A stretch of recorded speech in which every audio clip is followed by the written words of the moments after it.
When you get into this generation of F-150 for the first time, you can tell that Ford did not put their B team on this truck because the ergonomics in this cabin are excellent. There's a ton of visibility, there's a lot of glass in this truck. The front seats are excellent and have a ton of adjustment. These are the optional Tremor seats, but you can get a heated and cooled seat, you can get a massaging seat, and you can get a seat that folds all the way flat where you can use this truck as a recliner, which means if you want to pull over on a long journey or you want to take a nap on a job site, this truck allows you to do that even easier.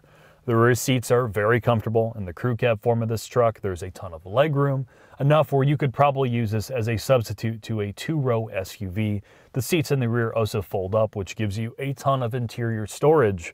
The front storage in this truck is excellent. You have enormous door cards that are a dual-layered system or dual-tiered. They're big enough to fit a full-size Yeti bottle. Your center armrest or your center console area has a ton of storage, and you have a dual-tiered glove box. The center armrest can also become an optional work surface, which means it can fold out and you can place a laptop on it or some paperwork, or even use it as a lunch spot if you're on a job site. When designing the infotainment in this car, it's clear that Ford prioritized competitors like Ram. You can tell this because they've stuffed this cabin with a litany of screens. Your center gauge cluster is optionally all digital like it is in this truck. Honestly, it works really, really well. The resolution's great. It reacts quickly, and the auxiliary information available in the gauge cluster is excellent. You can clearly tell they prioritize information that's important to someone who's actually going to use this thing for off-road or work-based duties. The center infotainment on this truck also controls some pretty useful features that are optional in this truck, like the onboard generator, which in the Tremor's case is a 2 kilowatt generator. It has all of your off-road cameras or parking cameras, which is extraordinarily helpful, and a feature I really like, which is called your zone lighting, which means if you're loading this thing up at night, you can light up the exterior of the truck, which will make it easier to see. When it comes to the bed of this truck, you have a litany of options and lengths, but it still maintains the usability you're expecting in an F-150, which means you have great tie downs, you have a ladder system, which makes it easier to get in and out of the truck, and all that other fun stuff. So with that, I think it's time for us to head into the shop. Well, Mark, this is the refreshed F-150, and this will be the first of many F-150 videos we do, so I'm going to keep this one short. The package we're under is the Tremor Package. Which trim level, though? Is it XLT? So the Tremor Package is its own trim level, unlike in the Ranger. Yes. Okay. So you can't have it on top of something else. All right. I believe it starts in like the high 40s, low 50s. You can only get this with one engine, the 3.5 liter EcoBoost, mated to the 10-speed automatic, and this is supposed to bridge the gap between like the slight off-road package you can put on regular F-150s. Like the FX4 package. Yes, and the full-blown Raptor trim level. Unlike the Raptor, though, this maintains its towing capacity. So this tows over 11,000 pounds. No or shit. just about, yes. You could tow a house with that. You could. And honestly, if you're going to buy an F-150, you care about payload and towing. At least you should if you're going to use this as a work vehicle. With the Tremor Package, you get retuned front dampers, a slight lift kit, 33-inch wheels and tires. 33-inch tires with an 18-inch wheel. These are an off-road tire. You get the transfer case out of the Raptor and an optional front torsion differential, which is impressive. You get some more skid plates, bash plates, and this also maintains some of the off-road controls, like the trail turn assist, where it brakes one of the wheels like you get on a Bronco, to decrease the turning radius of the vehicle, and one pedal drive, which is like an off-road cruise control, which again is a nice thing. This really, the current generation F-150 is more of a refresh than an all-new truck. What about the rear differential and transmission, Jack? So you get a limited slip differential in the rear, and you get a 10-speed automatic in this thing. The 10-speed's been retuned. I think they've done a good job trying to pull out some of the slack or the weird shift pattern from the prior generation 10-speed, but it feels far more natural than Yes. it used to. You can tell most of this, like you said, is a refinement. Yes. You still have the aluminum bodied part of the truck, which originally people were concerned with. It wasn't going to be durable, but the amount of weight technology that they put into the outer shell to make this more fuel efficient, and all the things that go along with reducing weight while still keeping a highly modified steel frame that we talked about in our original video. This is super high tech for a truck. Yes, this is really the superior part of the Ford over something like the Ram or even the new Tundra. The use of aluminum in the body structure the added cost of that helps you at the pump. It helps you when it comes to body rigidity as well. And it gives you more capacity, like for towing. Yes. You don't have the weight, so you're adding it back with suspension tuning. You're not having that mass to tow around, so it's easier to really design it when you're working with the less weight. So Mark, I think it's time for us to take this on the street. All right, let's do it.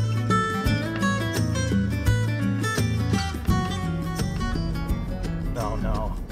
Gonna do drive in the F-150 with Mr. Monkey here. Yeah, that's what you're gonna do, Mark. I'm in sport mode. I put in a rear wheel drive.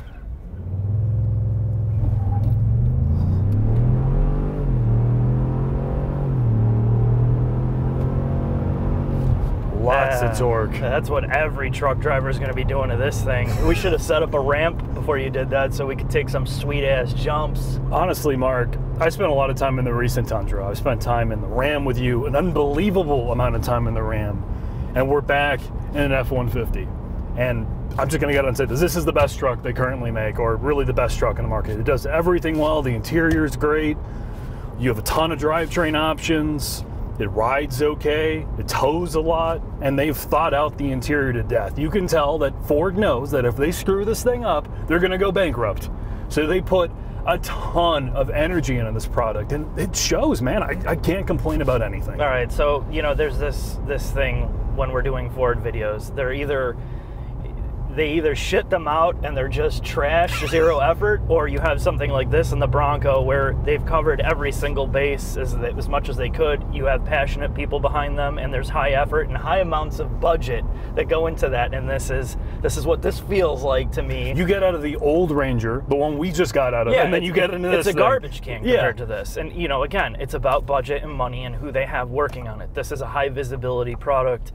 It's a high visibility thing for the entire company. It's the flagship of their brand image when it comes down to it. It sounded like some chud or troll that you got from outer space making all that tire noise. But I mean, you can have fun in it. It rides well. The front end is, I mean, it's still a truck. Yeah. Okay. So let's just get into this before we kind of, you know, nobody wants to hear us rant about that crap. You talked about the interior. I would agree with you. The Ram really upped the game with the new 1500. Mm-hmm. It's the best truck interior. This is really, really close, and it's so close that it's going to depend on what type of person you are, what you like in terms of design aesthetic.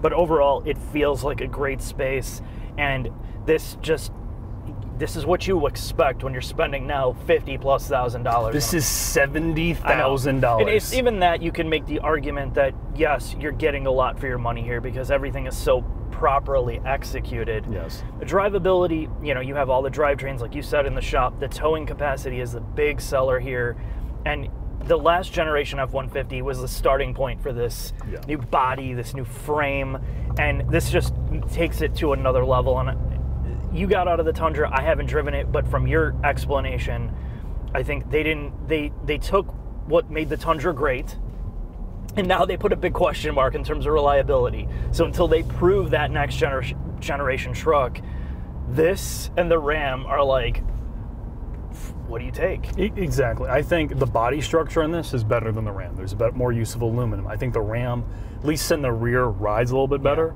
But again, I think with the F-150, you have the better body structure. I personally prefer the interior of the F-150. I think there's a better use of features you'd actually use if you're working with this truck. You can use this as a work surface. You have the zone lighting. You have the built-in generator. You have all these advantages when you're actually going to use this as a work. But it doesn't have the Ram box. Well, it doesn't.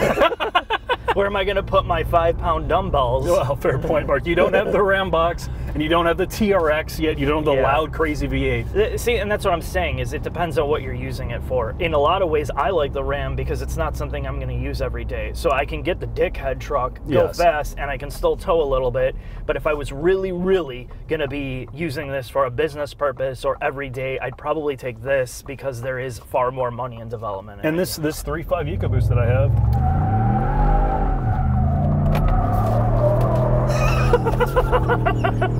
it still has a ton of torque. It goes sideways. It's efficient. When I'm not doing that, I get over 17 miles a gallon in my driving style. I mean, dude, this thing's really good. I would agree with you, man. I'm super impressed with this, and this is pinnacle Ford truck. I'm so happy to see that they're not phoning the shit in with something like this. And it's hard to explain to people, you know, why are people so into trucks? And you look at, they sell 1 million of these a year. 1 million! Yep. You know, I mean, that's a ridiculous number. So people obviously value this. And now a truck you could use, I mean, I wouldn't want to drive this thing every single day, but you could use it as your family home. Look how much space there is. It's ridiculous. It really is. This is, again, if you're a truck person, this is like a luxury good. It really is. And I'm just glad to see them spending so much effort on it. All right, Mark, let's head into the final thoughts, sir. All right.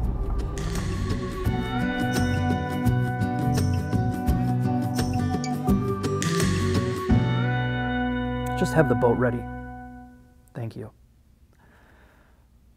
Final thoughts on the F-150. If you're a sea captain like myself, you'll know that fishing for sea life and other crustaceans is of utmost importance to you. But you need a vehicle like the Ford F-150 Tremor to take care of all of the side duties and passengers you're bringing with. When I'm backing my boat up in the bay, I know that I can trust it. I know that I have the ground clearance. I know I have the pedigree in towing. The table on the inside is important to me when I'm setting across some deals. When I want to have a little snack like my croissant, I know I can do it. But the thing is, there's so many different trim levels of the F-150. Whether you're a common man and all you do is get off at the work site, or if you're living in the lap of luxury like I am with my fruit plate, you can trust that you know it's built Ford tough.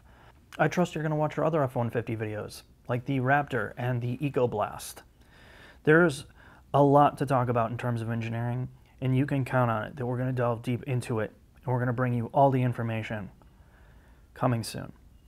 Thanks for watching.